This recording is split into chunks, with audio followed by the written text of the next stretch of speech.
Ja, we hebben een hele fijne avond. Het is een mooie voorstelling. Ja.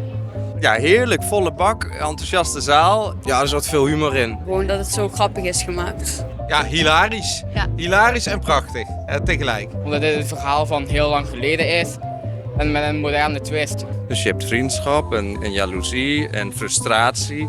Mama Weber, Mama Weber. Die suipschuit, die was geweldig. Ja. De muziekstukken komen terug, maar natuurlijk zijn verhaallijn, de jaartallen. Ja, dus het verhaal wordt een beetje gemixt, een beetje geromantiseerd soms ook. Over Mozart, over zijn leven. In zijn tienerjaren, zeg maar.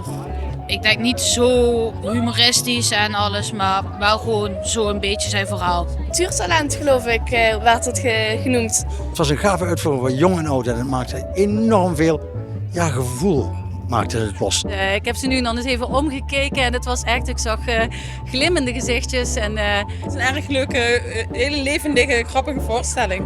We hebben de handtekeningen gekregen van de rollen. Ja, ik kom weer terug met de kinderen, dus ik zeg tegen de mensen vooral terugkomen en echt doen, echt komen kijken. Heel leuk. En ook nog wel, je leert er nog wel een beetje van, toch? Kom dan met de hele familie, opa's en oma's, kinderen, kleinkinderen, alles naar Wolfgang het Wonderjong.